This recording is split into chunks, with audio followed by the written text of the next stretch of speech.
Over 15,000 perished along the way. At the end of the deadly march was Camp O'Donnell, hardly a refuge for the downtrodden troops. O'Donnell was a hell, whatever there was on.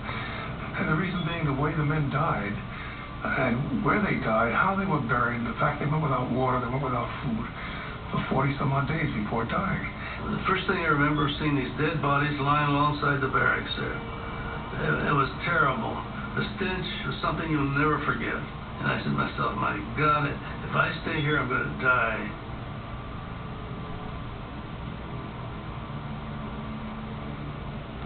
O'Donnell was a temporary camp built by Americans and Filipinos to house a Philippine army of some 10,000 to 12,000 people. It had never been completed. It didn't have enough water facilities. It didn't have enough sanitary facilities. For 10,000 to 12,000 people, let alone here came 55,000 men. And disease began to take its toll at Camp O'Donnell. It became rampant. Maybe dysentery, malaria, dengue fever. We were burying 30, 50, sometimes 65 guys a day.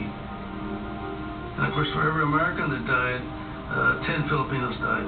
As the days went on, the number of deaths increased until we were dying at the rate of something like 400 to 450 a day.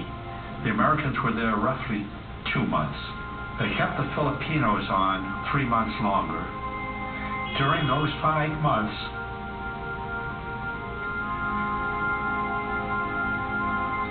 they were buried at Camp O'Donnell, 26,000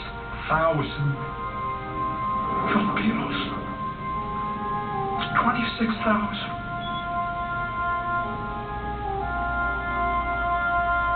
As the death toll increased, priorities changed. Everybody got down to an animal level.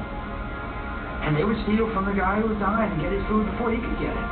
I saw several times Americans steal from their buddies. And it happened. Their buddies were sick and couldn't do anything about it. There'd be some of them praying to die. Lord, take me on away from here because I can't stand no more with this. And look, these were young men, 17, 18 years old. I saw many men die just because they wanted to. Men died for no reason that I could see. They could not make it. I weighed about 115 pounds that time. And I never felt that I couldn't make it. To me, it was a temporary situation, and I intended to survive.